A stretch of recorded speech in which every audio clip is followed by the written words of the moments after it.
तो कैसे हैं आप सभी लोग। एक बार फिर से स्वागत था आपका हमारे YouTube channel study with Yogesh में। कल किन्हीं कारणों से क्लास नहीं आ पाई थी क्योंकि परसों जो था इवनिंग टाइम पे कुमाऊनी साक्षात्कार आप लोगों ने देखा होगा, वो फेसबुक पेज पे था और फेसबुक पेज के अलावा यूट्यूब चैनल मेरे यूट्यूब पे नहीं था। वो मेरे पहाड़ मेरे पछाड़ नाम का एक यूट्यूब चैनल है, उस के माध्यम से वो आया था। तो वो टॉपिक मेरे को तैयार करने का टाइम नहीं मिल पाया। तो आज से आपकी दोनों क्लासेज आएंगी, यानी क्रैश कोर्स के साथ स्टडी विथ योगेश 2.0 पे जो फैक्ट क्लास आ रही है। अब देखना, कई चीज़ें ऐसी हैं, जैसे कई बच्चों को ये लग रहा होगा कि सर ये क्या पढ़ा रहे हैं। जो नए बच्चे हैं उनसे मैं ये कहूँगा, जिला सीरीज, उत्तराखंड की इंडिविजुअल टॉपिक सीरीज, उत्तराखंड का इतिहास और परीक्षा वाणी, ये जो फोल्डर बने हैं इसको तैयार करके ही आप लोग ये क्लासेस देखना। और अगर आपका ये तैयार है तब तो आपको देखना ही देखना है, बाकी आपका रिस्क होगा। ठीक है, अगर आप उनको ना देख के इसको ही देखते हैं तो ये आपके लिए रिस्की फैक्टर है, 50-50 हो जाएगा। लेकिन जिसने वो चीज़ें देखी हैं उसके लिए तो फिर खैर बहुत बढ़िया चीज़ है। और कई को ये लग रहा होगा कि यार ये सर कोई मतलब रूटीन नहीं है, सिलेबस के अकॉर्डिंग। एक जो ट्रेडिशनल तरीका था मेरा जो पढ़ाने का, सिलेबस के अकॉर्डिंग 1 बाय 1 था, वो मैक्सिमम चीज़ें कवर हैं। प्ले लिस्ट में जाके आप देख सकते हैं। ये 90 डेज में जिसने नहीं भी पढ़ा है उसके लिए मैं कोशिश कर रहा हूँ कि मैक्सिमम चीज़ों को मैं कवर कर सकूँ। ठीक है, बाकी कई छात्र आपसे कहेंगे, आप लोगों से, यार मज़ा नहीं आ रहा पढ़ने में सर की क्लास, ठीक है, बोरिंग करते हैं यार, कहाँ क्या पढ़ाते हैं। चुपके से वो खुद पढ़ते हैं, वो ये नहीं चाहते हैं कि आप लोग भी पढ़ें और कंपटीशन बढ़े। ठीक है, मेरा उद्देश्य तो है कि सभी छात्र जिनको नहीं मिल पा रहा, जो नहीं समझ पाते कि क्या पढ़ें क्या ना पढ़ें, क्या ऑथेंटिक है क्या नहीं है, हम लोग किस तैयारी कैसे हो, उसको अंजाम देने के लिए मैं अधिकांश छात्रों को, मेरी कोशिश है सभी चीज़ों को पढ़ें। अब आपके ही मित्र आपसे कहेंगे कि मत पढ़िए, कुछ नहीं आता पढ़ाया होगा। ठीक है, वो इसलिए क्योंकि वो ये चाहते हैं कि वो तो पढ़ लें लेकिन आपको गुमराह करके आप उनसे ना पढ़ पाएँ। ठीक है, ये एक इंटेंशन होता है। बाकी यहाँ से जो आपको दिया जा रहा है ये आपको चीज़ें फैक्ट भले ही मैं आजकल करा रहा हूँ, आपके एग्जाम की दृष्टि से ही करा रहा हूँ। कोई गाली देना या कोई गलत चीज़ या गलत संदेश या गलत मैसेज है वो नहीं है। ठीक है, आप पढ़ेंगे तो आपके लिए ही फायदेमंद होगा, नहीं पढ़ेंगे तो फिर वो कोई ज़रूरी नहीं है कि आप लोग यहीं से पढ़ें। बहुत से माध्यम है जहाँ से आप लोग तैयारी कर सकते हैं। ठीक है, देखिए, ज़रूरतमंदों के लिए हमेशा मैं हमेशा की तरह आगे आऊँगा। आज थोड़ा लेखन का काम कम होगा, यानी लिखने वाला जो मेरा काम कम होगा।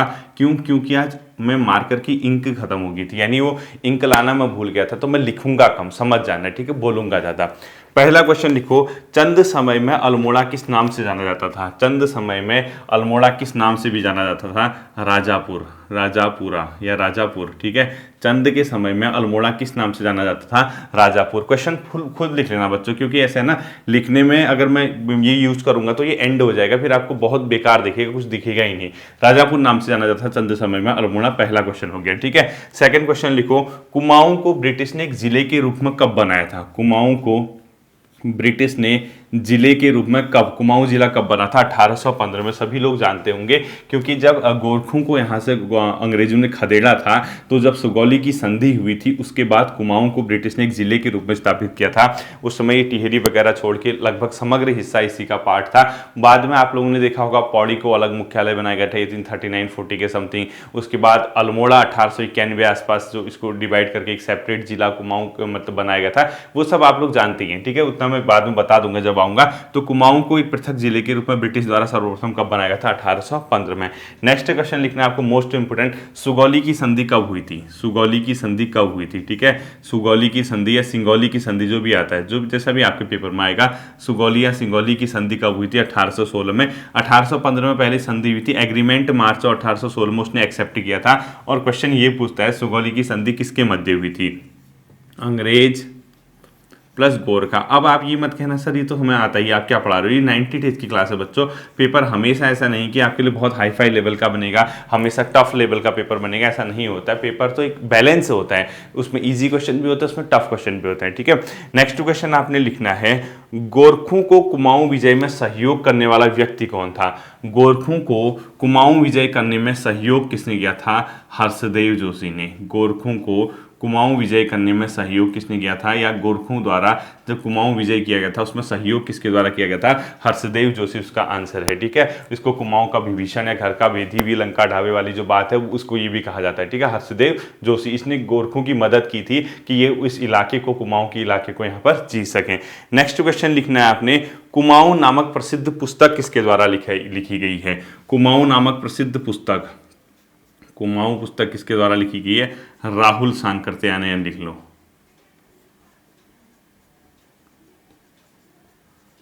राहुल सांकृत्यायन ने क्या लिखी है? कुमाऊं नामक पुस्तक लिखी है। ये भी आप लोगों को ध्यान में रखना है, ठीक है। अगला लिखना है आपको, गोरखों द्वारा कुमाऊं पर जब आक्रमण किया गया था उस समय अंतिम चंद शासक यानी चंद शासक कौन था? लिखो, गोरखों के कुमाऊं आक्रमण के समय, गोरखों के कुमाऊं आक्रमण के समय, कुमाऊं आक्रमण के समय चंद शासक कौन था? महेंद्र चंद।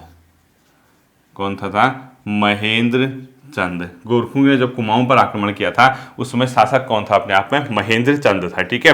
अगला लिखना है मोस्ट इंपोर्टेंट, लंगूरगढ़ की संधि। ये क्वेश्चन आ सकता है मुझे लगता है, ठीक है। लंगूरगढ़ संधि या लंगूरगढ़ की लड़ाई भी बोलते हैं इसमें, 1792 में। और किसके मध्य हुई थी अगर पूछेगा?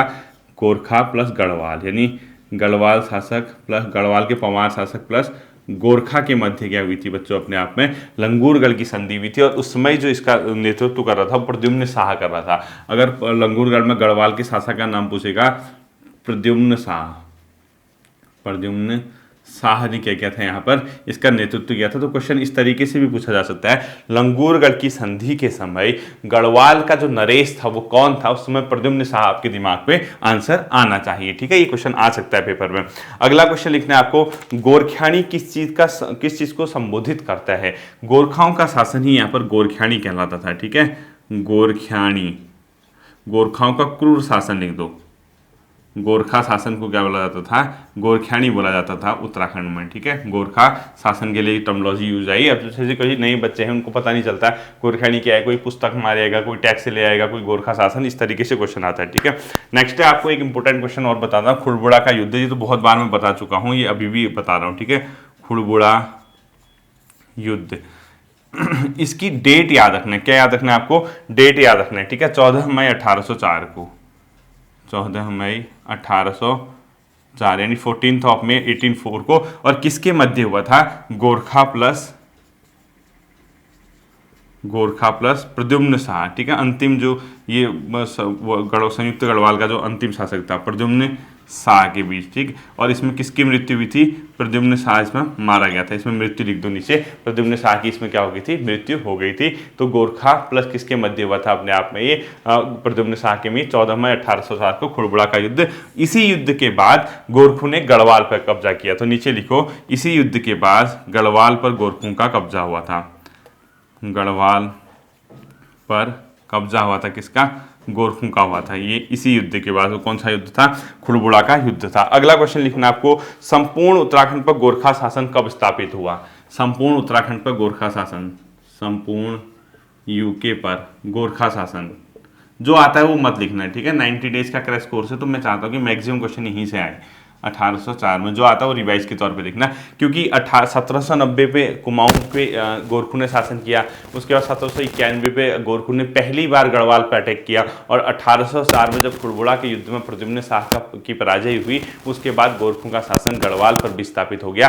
यानी गढ़वाल कुमाऊं में पहले से ही था। तो संयुक्त रूप से यानी कंप्लीटली गढ़वाल और कुमाऊं पे जो शासन स्थापित हुआ 1804 में ईस्वी से हुआ, ठीक है। अगला लिखो, गोरखों के कुमाऊं विजय के बाद वहां का प्रशासक किसे नियुक्त किया गया था? गोरखों के, पूरा लिखना आप लोग, गोरखों के कुमाऊं विजय के बाद वहां का प्रशासक किसे नियुक्त किया गया था? गोरखों के कुमाऊं विजय के बाद वहां का प्रशासक किसे नियुक्त किया गया था? गोरखों के कुमाऊं विजय के बाद वहां का प्रशासक किसे नियुक्त किया गया था? जब गोरखों ने कुमाऊं पे विजय किया, वहां का जो प्रशासक नियुक्त किया था सुब्बा जोगामल्ल बोलते हैं उसको, ठीक है। सुब्बा जोगामल्ल, इसको यहाँ का क्या नियुक्त किया गया था? प्रशासक कुमाऊं विजय के बाद नियुक्त किया था। ये लिख लेना। अगला लिखना आपको, फौजदार क्या होते थे गोरखा प्रशासन में? तो परगनों के अधिकारी यानी सैनिक अधिकारी जो होते थे फौजदार होते थे, ठीक है। ये होते थे सैन्य अधिकारी। कहाँ? परगनों पे। परगने मतलब एक प्रकार के प्रांत, ब्रैकेट में लिखो परगनों पर, ठीक है, प्रोविंस। परगनों पर ही क्या होते थे? फौजदार सैन्य अधिकारी होते थे। अगला लिखना है, विचारी कौन था गोरखा शासन में? तो लिखोगे, गोरखा शासन में एक अधिकारी होते थे जो दीवानी और फौजदारी मामलों पर निर्णय लेते थे, उसको विचारी बोला जाता था। विचारी लिखो, दीवानी व फौजदारी मामलों पे निर्णय लेते थे। ठीक है, दीवानी और फौजदारी मतलब दीवानी एक तो क्रिमिनल होता है, एक तो सिविल जो मैटर होते हैं। ठीक है, दीवानी प्लस फौजदारी मामलों पे निर्णय, मामलों को देखता था, ये मामलों को देखता था, यानी एक अधिकारी जो दीवानी और फौजदारी मामलों को देखता था। लाइक दीवानी मामले मतलब जैसे चोरी है, लूटपाट है, ये सब चीज़। ठीक है, भूमि का विवाद हो गया ये। और फौजदारी मतलब जो जहाँ पे आपका एक तो सैन्य मामले भी हो सकते हैं, दीवानी और फौजदारी सिविल मैटर। ठीक है, मतलब ये जो ये अपने आप में क्या कहते हैं, जिसको लूटपाट के अलावा जो और जो मैटर होते हैं। ठीक है, फौजदारी। तो इसके अलावा अगला क्वेश्चन लिखना है आपको, गोरखा शासन में राज्य आय का प्रमुख साधन क्या था? गोरखाओं की राज्य आय का प्रमुख साधन लिखो। गोरखों की राज्य आय का प्रमुख साधन, इनकम का प्रमुख साधन। ठीक है, राज्य आय का प्रमुख साधन ये होती थी भूमि कर, लैंड टैक्स। इनका प्रमुख क्या था? साधन था, जिससे अपना क्या करते थे? इनकम करते थे। लैंड टैक्स के रूप में ये बहुत ज़्यादा पैसा कमाते थे। ठीक है, अगला लिखना आपको, जो नेक्स्ट क्वेश्चन है वो अब आएगा सीधे सीधे आपका जियोग्राफी से, यानी वर्ल्ड जियोग्राफी से हम लोग शुरुआत कर रहे हैं। और मैं ये चाह रहा था कि जैसे मैंने आपको पहले महाद्वीप कराए थे, उसमें एशिया से संबंधित जो क्वेश्चन छूटे थे उसको सबसे पहले करूँ। और मेरा टारगेट होगा कि एनसीईआरटी का सबसे पहले मैं आपको महाद्वीप वाला पोर्शन कराऊँ, और महाद्वीप वाले पोर्शन से ही आपके क्वेश्चन आते हैं। बेसिकली आप लोग देखना, जो महाद्वीप का पोर्शन होगा वहीं से। तो लिखो, क्षेत्रफल के आधार पर विश्व महाद्वीपों का क्रम क्या होगा? क्षेत्रफल के आधार पर विश्व महाद्वीपों का क्रम, क्षेत्रफल के आधार पर विश्व महाद्वीप, यानी कौन से सबसे बड़े हैं एरिया वाइज। ठीक है, महाद्वीप तो सबसे बड़ा है एशिया महाद्वीप, ये पता ही होगा आपको। उसके बाद कौन सा आपका? उत्तरी अमेरिका, क्षेत्रफल। ठीक है, एरिया वाइज। फिर आपका साउथ अमेरिका, दक्षिणी अमेरिका, और लास्ट में आपको अंटार्कटिका। फोर्थ नंबर पे कौन सा है? अंटार्कटिका। ये आपको एटलीस्ट मतलब एक क्रम याद रखना होगा। ठीक है, सबसे पहले सॉरी, एशिया के बाद अफ्रीका आएगा, एशिया के बाद अफ्रीका करना। ठीक है, एशिया के बाद अफ्रीका करना सेकंड पोजीशन पे, क्योंकि जनसंख्या में भी यही है और क्षेत्रफल में भी यही है। एशिया के बाद सबसे पहले आप लोग क्या करोगे? अफ्रीका। थर्ड पे आप लोग करोगे उत्तरी अमेरिका, उत्तरी अमेरिका। और फोर्थ पे करोगे आप लोग दक्षिणी अमेरिका। ठीक है, उत्तरी अमेरिका के बाद जो फोर्थ में आएगा आपका, वो आएगा कौन सा? दक्षिणी अमेरिका।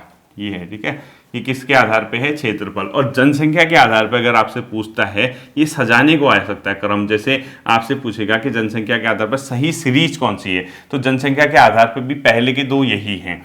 सबसे पहले सबसे बड़ा कौन सा है? एशिया, फिर है अफ्रीकन कॉन्टिनेंट। ठीक है, इसके बाद यहाँ पर थोड़ा सा चेंज आ जाता है, वो आता है थर्ड पोजीशन पे यूरोप, फोर्थ पोजीशन पे उत्तरी अमेरिका। ठीक है, एशिया, अफ्रीका, यूरोप और उत्तरी अमेरिका।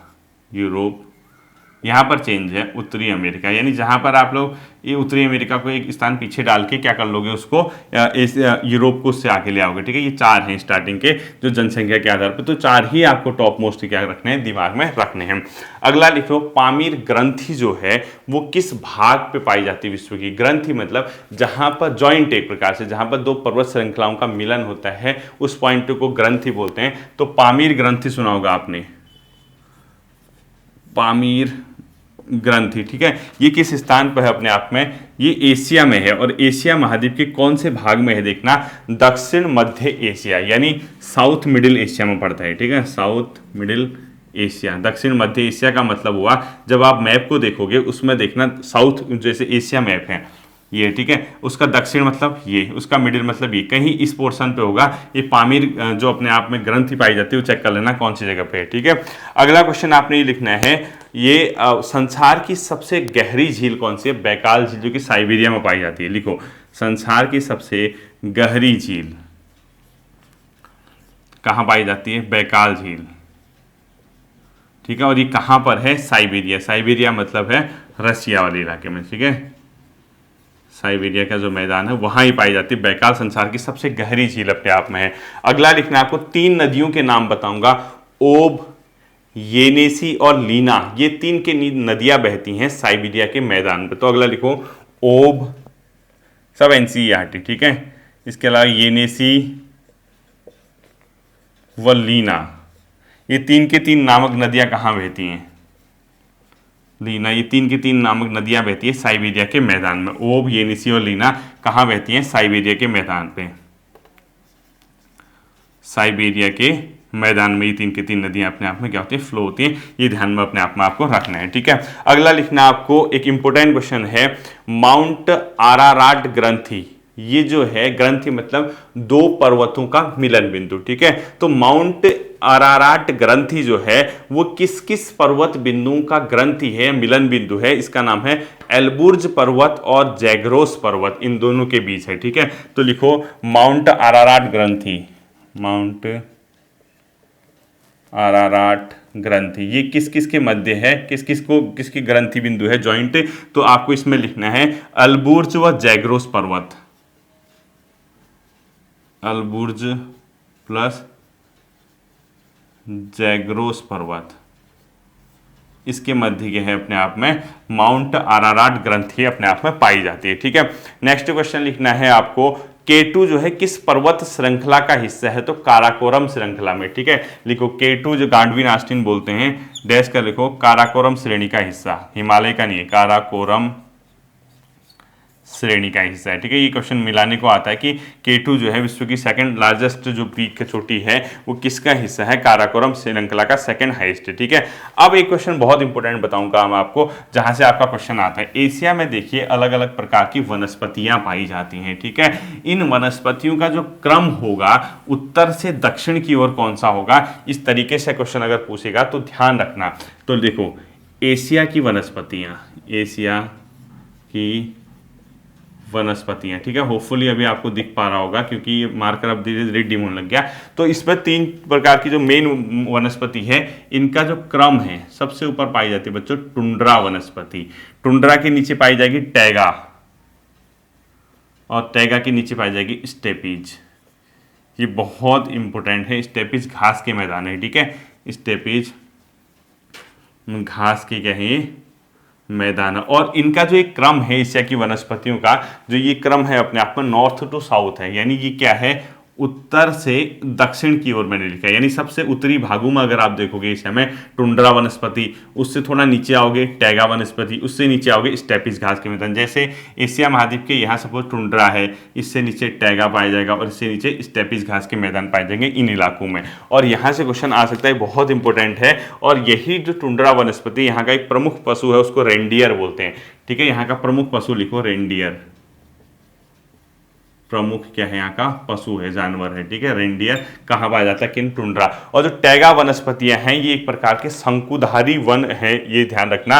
ये शंकु के आकार का होता है, कोन आकार का, ठीक है। अगर कभी पूछेगा एशिया महाद्वीप में शंकुधारी वन क्या कहलाते हैं, मोस्ट इंपोर्टेंट याद रखना, शंकुधारी वन है ये, ठीक है। तो एशिया महाद्वीप के जो शंकुधारी वन है वो टैगा वन कहलाते हैं, ये आपको आना चाहिए। और शंकुधारी वन के अंदर आपको ये सब चीजें पता होनी चाहिए कि टैगा क्या है अपने आप में, शंकुधारी वन का एग्जाम्पल है, जिसके एग्जाम्पल में ये इसका जो शंकुधारी वन है इमारत बनाने में, कागज और लुगदी बनाने में, इन सब में इसका क्या होता है प्रयोग होता है, ठीक है। और तीसरा जो है स्टेपीज घास के मैदान है, जो कि शीतोष्ण घास के मैदान है। इसके ब्रैकेट में लिखो शीतोष्ण मतलब शीत और उष्ण, यानी शीत यानी जहाँ ठंडी जगह होगी वहाँ जो घास के मैदान होते हैं, ठीक है, शीतोष्ण जगह है। तो अब याद रखना क्वेश्चन कैसे, एशिया महाद्वीप में पाए जाने वाले शीतोष्ण घास के मैदान क्या कहलाते हैं, क्वेश्चन पूछेगा तो स्टेपीज। एशिया महाद्वीप में पाए जाने वाले शंकुधारी वन क्या कहलाते हैं, टैगा। और टुंड्रा क्या है, टुंड्रा एक प्रकार की वनस्पतियां हैं जो बर्फीले इलाकों में पाई जाती है। ये आपको 3 के 3 क्वेश्चन यहाँ से ध्यान में रखने हैं, ठीक है। अगला लिखो आप लोग, उत्तरी गोलार्ध का सर्वाधिक ठंडा स्थान कौन सा है। यह जो नॉर्दर्न हेमिस्फीयर है, उत्तरी गोलार्ध है, वहां सबसे ठंडा स्थान है बरखोयानस, ठीक है। लिखो उत्तरी गोलार्ध का सबसे ठंडा स्थान, उत्तरी गोलार्ध का सबसे ठंडा स्थान ये क्या है, बरखोयानस भी बोलते हैं इसको, और इसमें कहीं कहीं लिखा होगा बरखोयांस्क, ठीक है, बरखोयांस्क या यानस जो भी लिखा होगा ये ध्यान रखना। और सर्वाधिक वर्षा लिखो कहाँ होती है, मानसीनाम मेघालय में। लिखो सर्वाधिक वर्षा, जो सर्वाधिक वर्षा वाला इलाका है वो आपके इंडिया का ही है, वो क्या है मासिनराम मेघालय में, ठीक है। ये कहाँ है, ब्रैकेट में इसका मेघालय लिख लो। इससे आगे आप लोग देखिए, आप लोग सुन रहे हैं एक जैसे कभी कभी आपसे पूछता है ना इनमें से कौन से उष्ण मरुस्थल। देखो मरुस्थल का ये मतलब नहीं होता कि वहाँ हमेशा आपको रेत ही दिखे, बारिश हो।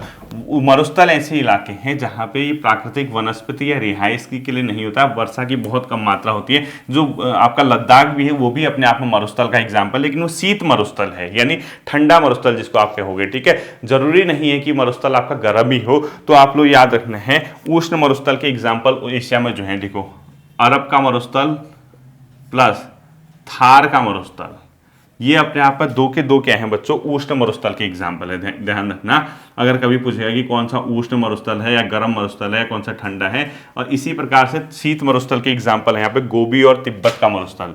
गोबी का मरुस्थल मंगोलिया, ठीक है, गोबी प्लस तिब्बत का जो मरुस्थल वो शीत मरुस्थल का एग्जाम्पल है। किसका? शीत मरुस्थल का अपने आप में क्या है, एग्जाम्पल है। ठीक है, अगला लिखना है एशिया का वह देश जिसकी अधिकांश जनसंख्या नगरीय है। एशिया महाद्वीप में देख लो अधिकांश लोग जो है ग्रामीण क्षेत्रों में रहते हैं, लेकिन एक ऐसा देश है जिसकी अधिकांश जनसंख्या शहरी है, वह जापान है। ठीक है, लिखो एशिया का वह देश जिसकी अधिकांश जनसंख्या नगरीय है, यानी लगभग 75% लोग नगरीय इलाकों में रहते हैं, नगरीय जनसंख्या, वो कौन सा है अपने आप में? जापान। जापान। अब देखो जैसे एशिया महाद्वीप है, सपोज देखना, हाँ मैंने आप लोग जैसे मैप में देखोगे, सपोज एशिया महाद्वीप का इलाका ये है, ये क्या हुआ? नॉर्थ, ये साउथ, ये वेस्ट, ये ईस्ट। ठीक है, इस पोर्शन को, ये वाले को क्या बोलोगे? साउथ ईस्ट, यानी दक्षिण पूर्व। ये इलाका बहुत ज़्यादा जनघनत्व वाला इलाका है। यहाँ पर जनसंख्या जो है बहुत हाई मात्रा में रहती है, यानी बहुत कम कम डिस्टेंस पे बहुत जनघनत्व वाला डेंसिटी जो डेंस जो होगा वो जनघनत्व इसी भाग में है। तो नोट करके लिखो, एशिया में दक्षिण पूर्वी एशिया का जनघनत्व सर्वाधिक है। यहाँ पर जो लोग रहते हैं बहुत, इंडोनेशिया का देश है, फिलीपींस है, वियतनाम है। यहाँ क्या है ना, एक्चुअली जो कृषि के लिए कंडीशन है, एग्रीकल्चर के लिए कंडीशन है, यहाँ की जलवायु जो है और जो सब चीज़ है वो यहाँ मानव के रहने के लिए बेहतर एटमोसफियर बनाती है। तो लिखो नोट करके, दक्षिण पूर्वी एशिया, नोट करके लिखना, दक्षिण पूर्वी एशिया सर्वाधिक जनघनत्व वाले स्थानों में एक है, सर्वाधिक जनघनत्व वाले स्थानों में एक है। ठीक है, सर्वाधिक जनघनत्व वाले स्थानों में से एक है दक्षिण पूर्वी एशिया, चाहे कोई भी देश आए, फिलीपींस, इंडोनेशिया वगैरह, जापान वगैरह, जो भी आता है। ठीक है, अगला आप लोगों ने लिखना है एशिया महाद्वीप में कृषि की जो प्रमुख पद्धतियां हैं, इससे क्वेश्चन पूछता है। तो देखना 3 प्रकार की यहाँ पर कृषि पद्धति चलती है, यानी जो तरीके हैं एग्रीकल्चर के वो 3 प्रकार के हैं। एक को बोला जाता है अपने आप में स्थानांतरी कृषि, या जिसको स्थानांतरी कृषि, ये चलती एशिया महाद्वीप में। कृषि की 3 पद्धतियां, स्थानांतरी कृषि, सेकंड सघन कृषि, सघन ऑब्लिक गहन भी बोलते हैं इसको। ठीक है, और तीसरा वो बोला जाता है विस्तृत कृषि। विस्तृत कृषि, ये 3 की 3 पद्धतियां यहाँ पर चलती हैं, और सर्वाधिक जो चलती है वो ये चलती है यहाँ पर। ठीक है, सर्वाधिक प्रसिद्ध जो है, सर्वाधिक मात्रा में ये जो कृषि अगर एशिया महाद्वीप में चलती पूछेगा तो सघन ऑब्लिक गहन। इसमें क्या होगा, स्थानांतरित कृषि में लोग जंगलों को आग लगाएंगे, आग लगा के वहाँ पर खेती करेंगे, 2-3 साल बाद उस भूमि की जो उर्वरता होती है, यानी जो फर्टिलाइजेशन होता है वो खत्म हो जाता है, तो लोग उसको छोड़ के चले जाते हैं। इस वाले में क्या होगा, सघन और गहन, क्योंकि यहाँ पर जनसंख्या घनत्व तो बहुत ज़्यादा है एशिया महाद्वीप में, मैंने आपको बताया ना। तो एक परिवार में 10-10, 15-15 लोग होते हैं कई जगह, तो मतलब बाहर को देखोगे आप, इंडोनेशिया, बांग्लादेश, तो यहाँ पे लोग क्या करते हैं, छोटी सी भूमि होती है उसमें बहुत ज़्यादा लेबर वर्क करता है, तो गहन रूप में, सघन रूप में, डेंस। ठीक है, और तीसरा जो होता है विस्तृत कृषि, इसमें बहुत बड़े बड़े मैदानों पर कृषि होती है, मानव कम लग के पूंजीगत चीज़ें ज़्यादा लगती हैं, मशीनें ज़्यादा लगती हैं, इसको बोला जाता है यहाँ पे विस्तृत कृषि। ये तीनों पद्धतियाँ एशिया महाद्वीप में प्रसिद्ध हैं। इसके ऊपर लिखना है एशिया महाद्वीप में कृषि की जो प्रसिद्ध पद्धतियां हैं। अब देखना, चावल अगर कभी पूछता है किस मौसम की फसल है, चावल कहाँ जो बेहतर होगा, उष्ण और आर्द्र जलवायु चाहिए इसके लिए। ठीक है, उष्ण मतलब गर्म प्लस आर्द्र, जहां पर नमी हो वायु में, यानी बरसात हो, आर्द्र जलवायु, ह्यूमिडिटी। ठीक है, और जो गेहूं होता है, गेहूं उष्ण में न होकर उपोष्ण, यानी उष्ण से कम की कंडीशन, प्लस शीत जलवायु, यानी बहुत ज़्यादा अपने आप में गर्म नहीं होना चाहिए इस जगह। ठीक है, बारिश भी बहुत ज़्यादा नहीं चाहिए इसके लिए, गेहूं के लिए वहाँ होती है। जबकि कपास जो होता है शुष्क जलवायु में होता है, कपास बारिश वगैरह होगा तो फिर खराब हो जाएगा। ठीक है, शुष्क जलवायु, इसमें कंडीशन क्या है, शुष्क जलवायु। ये मिलाने को अगर क्वेश्चन कभी पूछेगा कि किस तरीके की जलवायु की कंडीशन है वो। अगला लिखना है आपको मानसूनी वन के 3-4 नाम लिख देता हूँ, कौन कौन सी इनमें मानसूनी वन के एग्जाम्पल हैं। मानसूनी वन, मानसूनी वन के अंदर कौन कौन से आते हैं देखने, सागौन, साल, चंदन और बांज। ठीक है, सागौन, साल, चंदन व बांस, ये सब चीजें किसमें आते हैं, मानसूनी वन में आते हैं। ठीक है, नेक्स्ट क्वेश्चन आपने लिखा है चूखा जल विद्युत परियोजना किस देश में, भूटान में। चूखा जल विद्युत परियोजना लिखो भूटान। भारत के सहयोग से बनाया है इसलिए इंपॉर्टेंट है, ठीक है। चूखा जल विद्युत परियोजना लिखो, भूटान में स्थित है। अगला लिखो आप लोग, एशिया में टिन मुख्यतः किस देश में होता है? टिन का प्रमुख उत्पादक है मलेशिया। एशिया में टिन मुख्यतः किस देश में होता है? मलेशिया में होता है, ये ध्यान रखना है, ठीक है। नेक्स्ट लिखना है आपको, टाइफून क्या है? टाइफून क्या है, ठीक है। तो ये टाइफून जो है बच्चों, जापान में एक प्रकार का क्या है? उष्णकटिबंधीय तूफान है। अब जापान में इसको टाइफून कहते हैं, और उत्तरी अमेरिका या अरबियन सी में इसको क्या कहते हैं देख लेना आप लोग। इसके अलावा जो रशिया वगैरह, रशिया में तो खैर कहाँ आता है, तो जो प्रशांत महासागर के इलाके में जापान में टाइफून है उष्णकटिबंधीय चक्रवात। उष्णकटिबंधीय चक्रवात का अपने आप में क्या है? एग्जाम्पल है, ठीक है। इसके अलावा आप लोगों ने एक लिखना है लास्ट क्वेश्चन, तकला मकान मरुस्थल किस देश में है? तकला मकान मरुस्थल ये किस देश में है? चीन में, ठीक है। ये आपकी ज्योग्राफी के क्वेश्चन थे आज के। अब कुछ क्वेश्चन आपके हिंदी के बचते हैं आज के, ठीक है। हिंदी मैंने इसमें लिखा रखी है, हिंदी के क्वेश्चन मैंने छांट रखे थे। आपके सिलेबस में एक टॉपिक दिया है बच्चों, वो है संचार, देखना जनसंचार वाला चैप्टर। उसके लिए 2 क्लासेज, एक आज की क्लास, एक कल की क्लास। इन 2 क्लास में हमने संचार वाले चैप्टर से भी क्वेश्चन कंप्लीट कर लेंगे, ठीक है। देखिए, संचार की प्रक्रिया किस प्रकार से होती है, डायग्राम बना लीजिए आप। संचार हिंदी लिख लेना है, ठीक है। जैसे आप लोग क्या करते हो ना, जैसे 90 डेज की आपने कॉपी बनाई होगी, जिस दिन मैं जो क्लास पढ़ाता हूँ, डे 1 तो जीएस पढ़ा तो जीएस लिखना ऊपर, वहाँ पे एंड करना, उसके नीचे हिंदी शुरू कर दी तो हिंदी लिखना। तो आपके सिलेबस से ही संबंधित चीजें हैं। संचार की प्रक्रिया में क्या क्या होती है देखो, एक सबसे पहले स्रोत या संचालक होना चाहिए। इसमें क्वेश्चन क्या पूछेगा, संचार की प्रक्रिया में कौन सा चीज सम्मिलित होता है, ठीक है। स्रोत या संचालक होता है जो स्रोत भेजता है संचार क्या। सेकंड, मैसेज का होना बहुत जरूरी है, यानी संदेश का होना बहुत जरूरी है, बिना संदेश के आपका संचार नहीं हो सकता है। तीसरा, आपका मीडियम, किस माध्यम से आपने संचार की प्रक्रिया कर रखी है, माध्यम का होना बहुत जरूरी है। और चौथा जो होता है प्राप्तकर्ता, रिसीवर, प्राप्तकर्ता। तो क्वेश्चन अगर पूछता है इनमें से कौन सा संदेश संचार प्रक्रिया में सम्मिलित होता है या नहीं होता है, तो आप याद रखना, स्रोत और संचालक होता है, संदेश होता है, माध्यम होता है, प्राप्तकर्ता होता है, और इसके लास्ट में जो होता है फीडबैक होता है। जो प्राप्तकर्ता ने इसको जो वापस भेजा उसको फीडबैक बोलते हैं, ठीक है। फीडबैक कहाँ भेजा इसको, श्रोता या संचालक को जो भेजता है उसको बोला जाता है फीडबैक, ठीक है। ये क्वेश्चन आपका ध्यान में रखना है आपको, ये सब चीजें कि कौन कौन सी संचार प्रक्रिया का हिस्सा है। ये अपने आप में संचार प्रक्रिया की क्या है, सब हिस्से के अंदर अपने आप में सम्मिलित किया जाता है, ठीक है। इसके बाद जो आपका अगला क्वेश्चन आता है इससे, वो लिख लेना आपने, संचार के प्रकार क्या क्या होते हैं, मुख्यतः संचार प्रकार कौन कौन से होते हैं, कितने होते हैं कभी नहीं पूछेगा, ठीक है।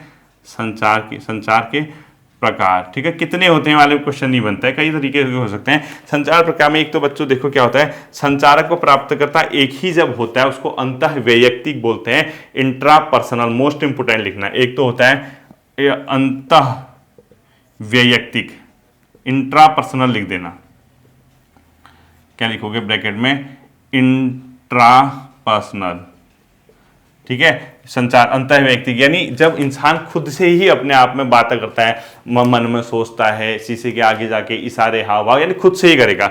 दूसरा अंतर वैयक्तिक, जब एक दूसरे के साथ करता है, ठीक है, संचार, उसको बोलते हैं अंतर वैयक्तिक। इसको बोलते हैं बच्चों अपने आप में क्या, इंटरपर्सनल, इंटरपर्सनल, अंतरावैयक्तिक और अंतर्वैयक्तिक। तीसरा होता है समूह संचार, जब ग्रुप के रूप में करते हो, क्लास है जैसे इसका एग्जाम्पल, कोई क्लास कक्षा वगैरह जहाँ पर समूह में अपने आप में कम्युनिकेशन होता है, ठीक है। और अगला होता है जनसंचार, जिसमें तकनीकी का, यही आपके टॉपिक सिलेबस में दिया है। लास्ट 4th लिख लो जनसंचार, अगर आपको यहाँ नहीं दिख रहा, मुझे लग रहा नहीं दिख रहा होगा यहाँ पे, ठीक है। चलो जितना भी थोड़ा बहुत दिख रहा होगा, लास्ट में मैंने जनसंचार लिख रखा है, ठीक। अब देखो जनसंचार में क्या होता है, इसके एग्जाम्पल क्या क्या हो सकते हैं जनसंचार के। देखो, जब कभी किसी माध्यम की जरूरत होती है, जनसंचार के लिए कोई यांत्रिक माध्यम का होना जरूरी है, यानी जो मीडियम होगा उस केस में वो यांत्रिक बन जाएगा। तकनीकी ऑब्लिक यांत्रिक माध्यम से होता है, लिख दो इसको, तकनीकी ऑब्लिक यांत्रिक माध्यम से अपने आप में ये वाला क्या होगा, संचार होगा। तो इसके एग्जाम्पल लिख लो, अखबार लिख लो, रेडियो लिख लो, टीवी लिख लो, इंटरनेट लिख लो, टेलीफोन लिख लो, कुछ भी, सिनेमा वगैरह, ठीक है। तो जनसंचार में क्या क्या आ सकता है, टेलीविज़न आ सकता है, इसके अलावा इंटरनेट आ सकता है, ठीक है, अखबार आ सकता है, टेलीफोन आ सकता है, ये सब के सब आदि कर दो, ये कोई ना कोई इस टाइप की चीजें होंगी, वो अपने आप में क्या कराएंगे, जनसंचार। अगला क्वेश्चन, जनसंचार के मुख्यतः कार्य क्या है, तो लिखो जनसंचार की कार्य। बेसिक जो क्वेश्चन आते हैं, जब क्वेश्चन आपका बेसिक बनता है, ठीक है। जनसंचार का कार्य क्या क्या कार्य होगा, पहला लिख लो सूचना देना, क्योंकि इंफॉर्मेशन देता है लोगों को। शिक्षित करना, लोगों को शिक्षित करता है, ज्ञान देता है। मनोरंजन करना अगला, उसके बाद एजेंडा तय करना, जैसे एजेंडा नहीं बना देते कई लोगों को, ये पता नहीं चल पाएगा एजेंडा बनाना क्या होता है। एजेंडा बनाना मतलब अगर आपका संचार कोई चीज किसी चीज के प्रति अगर पूरी मीडिया लग गई तो एक एजेंडा होता है वो, ठीक है। इसके अलावा निगरानी रखता है कई चीजों पे, साथ ही साथ विचार विमर्श करने का एक माध्यम होता है। तो संचार के प्रमुख कार्य लिख लो, पहला लिख लो आप लोग क्या, सूचना देना, सेकंड लिख लो शिक्षित करना, तीसरा लिख लो मनोरंजन कार्य करना, चौथा लिख लो एजेंडा तय करना, पांचवा निगरानी करना और उसके अलावा विचार विमर्श करना, ठीक है। ये संचार के अपने आप में कार्य हैं। तो संचार वाला जो चैप्टर है वो हम कल कंप्लीट कर देंगे। जनसंचार से संबंधित कुछ महत्वपूर्ण जो प्रश्न होंगे वो मैं नेक्स्ट क्लास में करा दूंगा, तो आपका जनसंचार वाला टॉपिक भी तैयार हो जाएगा, ठीक है। और बाकी बहुत समय 30 क्लास तक मैंने कहा ना आपकी हिंदी खत्म हो जाएगी, वो आप मुझ पर भरोसा करो, उसके बाद आपका बहुत मतलब ईजिली हम लोग चीजों को कवर कर लेंगे। अब देखिए मैंने आपको अलंकार से संबंधित कुछ चीजें पढ़ाई हुई थी, ठीक है। तो 3-4 एग्जाम्पल लिख लो। एक दिन राम पतंग उड़ाई, अब जैसे लिखना नहीं है, कॉपी में नहीं लिखना, अलंकार की प्रैक्टिस तो आपको खुद करना पड़ेगा, ठीक है। जैसे एक चीज है देखो, एक दिन राम पतंग उड़ाई देवलोक में पहुंच जाई। अगर ये अलंकार है, कौन सा अलंकार है, एक दिन राम पतंग उड़ाई देवलोक में पहुंच जाई, यानी राम ने एक दिन पतंग उड़ाई और वो देवलोक में पहुंच गई। बताओ क्या है, अतिशयोक्ति नहीं है क्या? कभी ऐसा हो सकता है कि आप पतंग उड़ाओ और आपने देवलोक पहुंचा दी, ये अतिशयोक्ति है, यानी आपने किसी चीज को इतना बड़ा चढ़ा के कह दिया कि वो पॉसिबल ही नहीं लगता, तो अतिशयोक्ति होगी, ठीक है। इसके अलावा एक और एग्जाम्पल देखो, देख लो साकेत नगरी है यही, देख लो साकेत नगरी है यही, स्वर्ग से मिलने गगन को जा रही। अब बताओ कोई साकेत नगरी स्वर्ग से मिलने को गगन को जाएगी क्या? एक नगर है, एक शहर आपका देहरादून शहर, क्या वहां उड़ के वहां आसमान में किसी गगन से मिलने जाएगा क्या? पॉसिबल ही नहीं है, कहने की बातें हैं, तो अतिशयोक्ति है, ठीक है। यानी देख लो साकेत नगरी है यही, स्वर्ग से मिलने गगन में जा रही, तो कौन सा अलंकार है? अतिशयोक्ति है, ठीक है। अगला देखो, है वसुंधरा बिखेर देती, है वसुंधरा बिखेर देती मोती सबके सोने पर, रवि बटोर लेता है उसको सदा सवेरा होने पर। यानी एक प्रकार से जो रवि बटोर लेता है, यानी अब बताइए, रवि मतलब सूर्य, किसी चीज को बटोर रहा है, वो ले रहा है। अब बटोरे का कौन? इंसान ही तो करता है ना। यानी अगर आप प्रकृति की चीजों को इंसान की तरह तुलना करोगे कि इंसान इस तरीका करता है तो ये चीज भी ऐसा कर रही है, तो वहां पर मानवीकरण अलंकार होता है। तो इसमें कौन सा अलंकार होगा? मानवीकरण। फिर सुन लीजिए, है वसुंधरा बिखेर देती मोती सबके सोने पर, रवि बटोर लेता है उसको सदा सवेरा होने पर, तो कौन सा अलंकार है? अपने आप में मानवीकरण है, ठीक है।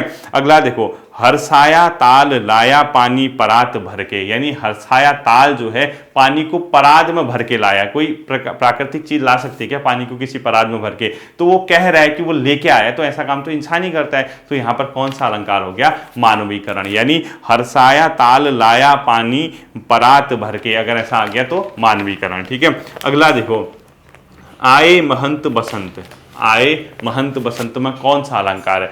महंत को बसंत कह दिया, तो कौन सा अलंकार होगा? रूपक। मैंने क्या कहा था, उपमा अलंकार में आप तुलना करोगे, उत्प्रेक्षा में जानू के से समान इस टाइप का लगा होगा, रूपक में उस चीज को वही कह देगा, उपमा और उपमेय को एक ही मान दिया होगा, कोई भी इसमें अलग शब्द नहीं होगा, तो रूपक। यानी आए महंत बसंत में कौन सा अलंकार है?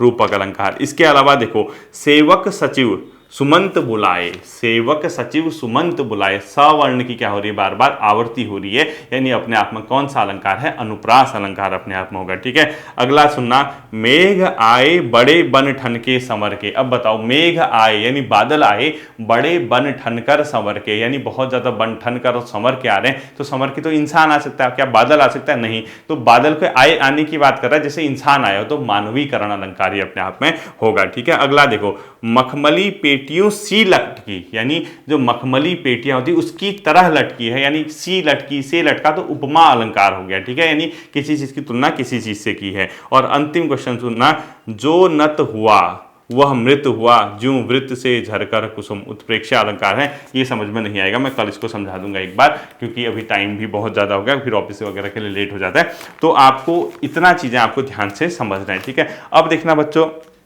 पहले हम लोग क्या कर रहे हैं, हम लोगों का टारगेट है 30 क्लास तक हिंदी एंड हो जाएगी, यानी मेरा पूरा विजन सुनना, 30 क्लास तक हिंदी को मैं आपका एंड कर दूंगा इस वाली क्लास में। 30 क्लास आने तक इको पूरी हो गई है आपकी एनसीईआरटी, यहाँ पर पॉलिटी कंप्लीट हो जाएगी, जियोग्राफी ये लगभग अपने आप में 70% यहाँ तक खत्म हो जाएगा। जैसे ही आपकी क्लास 50 हो जाएंगी, यानी सारा जीएस पूरा, हिंदी पूरा, उत्तराखंड लगभग 30%, मैं ये नहीं कहूँगा कि ज़्यादा होगा। बाकी की जो चीज़ें बचती हैं 40 क्लास में आपको लगता ही नहीं क्या जब मैं इतनी मेहनत कर रहा हूँ को कंप्यूटर, करंट, रीजनिंग, उत्तराखंड का पोर्शन भी बाकी कंप्लीट करा पाऊँ, बिल्कुल करा दूंगा। आप लोगों को थोड़ा सा क्या रखना है, धैर्य रखना है, ठीक है।